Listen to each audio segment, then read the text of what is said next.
citizen of District 2 in Spartanburg County. And my question was about, and her comments really, about the millage rate increase proposal. And I want to be really clear. I think for my family and I, and most people I know, regardless of the decision you come to, thank you for your service and thank you for doing a great job for the school.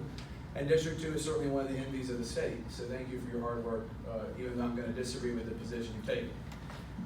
I think most people know in my history when I was party chairman and everything else, I'm not the guy that says the first time there's any kind of tax proposal immediately say no as a knee jerk.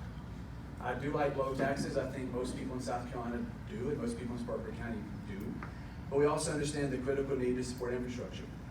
And education is certainly one of the top priorities of any government at any level, particularly at the state and local level. That being said, I understand this proposal, these millage rate increases have been proposed at a time of a rising revenue budget.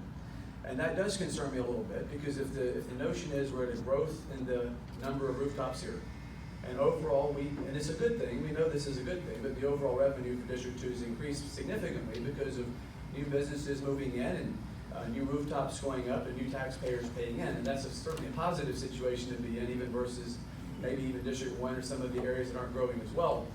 I think a lot of folks naturally question, in a rising rate environment, why raise rates too? And I understand that what I've heard in the media and some of the commentary has been, well, it's to make sure we do the teacher pay increase and pay district-wide raises across, not just teachers, but folks in the maintenance departments and all the staff, and I think those are warranted raises. My understanding also, though, is from the budget, and looking at the numbers that are publicly available, is that you could do that with the existing budget and with new revenues that have come in. And so I think there's certainly a time, and I'm never a person that's going to say anytime any rate increase is ever proposed, no, just as a knee-jerk matter.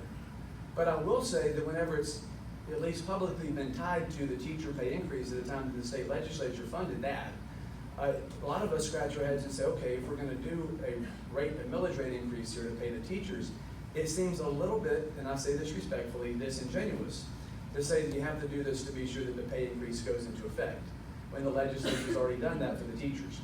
And for the remaining employees, you can still fund through your existing budget and growth in the budget because of the number of new rooftops and new businesses.